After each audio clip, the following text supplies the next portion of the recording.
கோவை விமான நிலையம் அருகே கல்லூரி மாணவி கூட்டு பாலியல் வன்கொடுமை செய்யப்பட்ட சம்பவம் பெரும் அதிர்ச்சியை ஏற்படுத்தியுள்ளது. நாட்டையே உலுக்கியுள்ள இந்த வழக்கின் பின்னணி குறித்து கோவையில் இருந்து விவரிக்கிறார் செய்தியாளர் கார்த்திக். Over to Karthik.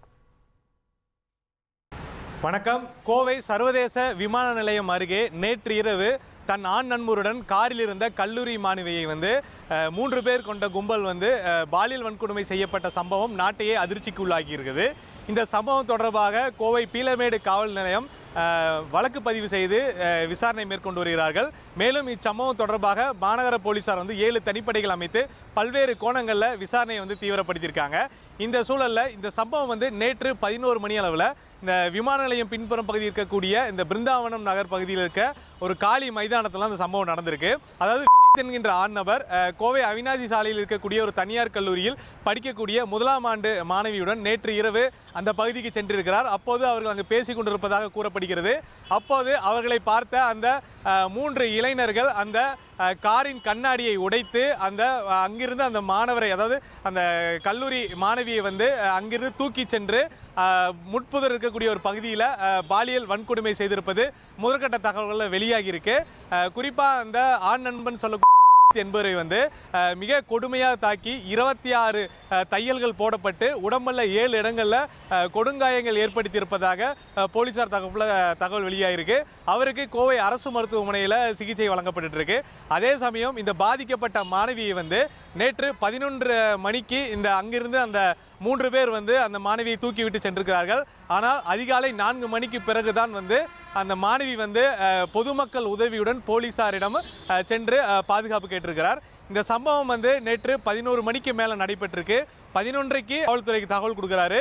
காவல்துறை உடனடியாக அந்த விமான நிலையம் பின்புற பகுதியில் 30க்கும் மேற்பட்ட போலீசாரை களமிறக்கிறாங்க. 2 மணி அளவில் மோப்ப நாயை கொண்டு வராங்க. மோப்ப நாயை கொண்டு அந்த பகுதி முழுவதும் சுற்றி தேடுறாங்க. ஆனாலும் அந்த இளம்பெண்ணை கண்டுபிடிக்கவில்லை. அந்த இளம்பெண் ஒரு 4 மணிக்கு மேலே அந்த பிருந்தாவனம் பகுதியில் எப்படியோ அந்த 3 பேரிடமிருந்து தப்பித்து ஓடி அரை நிர்வாண ஆடையுடன் அந்த பெண் தப்பித்து ஓடி பாதுகாப்பு கேட்டு வந்திருக்கிறார். பொதுமக்களுடைய செல்போனை வாங்கி காவல்துறைக்கு அழைப்பூட்டுடன் ஏற்கனவே காவல்துறை அந்த பகுதியில் ரோந்து பணியில் ஈடுபட்டதும் ஏற்கனவே முன்கூட்டி ஆம்புலன்ஸை நிறுத்தி வைத்ததுனால அந்த பெண்ணை உடனடியாக மீட்டு தனியார் மருத்துவமனைக்கு அழைத்து வந்திருக்காங்க. அங்கு அந்த பெண்ணுக்கு இன்று காலை வரை சிகிச்சை கொடுக்கப்பட்டிருக்கு. ஒரு பக்கம் அவருடைய ஆண் நண்பர் அரசு மருத்துவமனையில் சிகிச்சை கொடுத்துட்டு இருக்காங்க. இந்த சூழல்ல 7 தனிப்படைகள் அமைக்கப்பட்டிருந்ததுல ஒரு தனிப்படை அந்த ஆண் நண்பரும் அந்த கல்லூரி மாணவியும் பயணித்த காரை மீட்டு பீளமேடு காவல் நிலையத்தில் கொண்டு வச்சிருக்காங்க.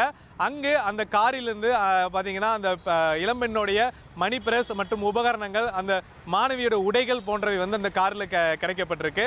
அதே சமயம் இந்த கார் குறித்தான விசாரணையும் ஒரு பக்கம் நடத்திட்டு இருக்காங்க. மற்ற தனிப்படைகள் அந்த பகுதியில் இருக்கக்கூடிய குடியிருப்பு பகுதிகள் மற்றும் அந்த மக்களிடம் விசாரணை மேற்கொண்டு இருக்காங்க.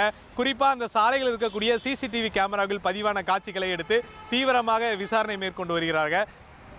இதெல்லாம் இருக்க காவல்துறை ஒரு பக்கம் விசாரணை மேற்கொண்டு வரும் சூழல்ல பாதிக்கப்பட்ட பெண்ணை அரசு மருத்துவமனைக்கு அழைத்து சென்று அவங்கள மருத்துவ பரிசோதனைக்கு உள்ளார்கள். காரணம் பார்த்தீங்கன்னா இந்த வழக்கு பாலியல் வன்கொடுமை கீழ் வரனால அந்த பெண்ணிற்கு மருத்துவ பரிசோதனை செய்யப்பட்டு விசாரணையை அடுத்த கட்டத்துக்கு கொண்டு செல்வதற்கான காவல்துறை பணியை தீவிரப்படுத்தியிருக்காங்க.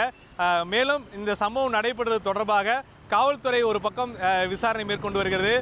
சமூக அமைப்புகள் மற்றும் அரசியல் கட்சியினர் பல்வேறு கோரிக்கைகளையும் கண்டனங்களையும் தெரிவிச்சிட்டு இருக்காங்க.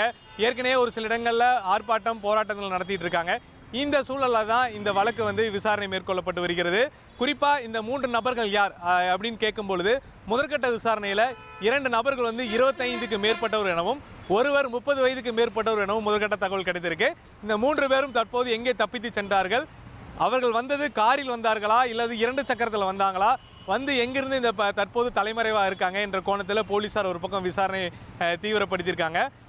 கல்லூரி மாணவி நள்ளிரவு 11 மணிக்கு அவருடைய ஆண் நண்பருடன் சென்றது ஒரு கேள்வி எழுப்பினாலும் அங்கு அவர்களை கொடுமையாக தாக்கி, அதாவது அந்த கார் கண்ணாடியை உடைத்து அரிவாள் போன்ற ஆயுதங்களாக அந்த ஆண் நண்பரை தாக்கி அந்த பெண்ணையும் தாக்கி பாலியல் வன்கொடுமை செய்யப்பட்ட சம்பவம் பெரும் பரபரப்பை ஏற்படுத்தியிருக்கு.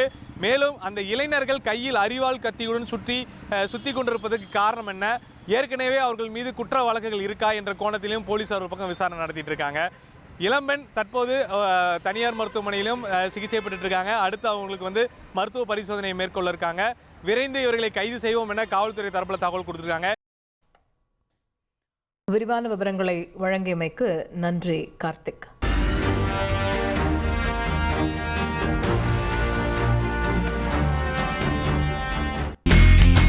இனி செல்லும் இடமெல்லாம் செய்தி.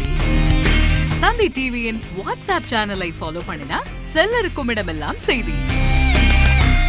இதோ QR கோட் இப்பவே ஸ்கேன் பண்ணுங்க, ஃபாலோ பண்ணுங்க.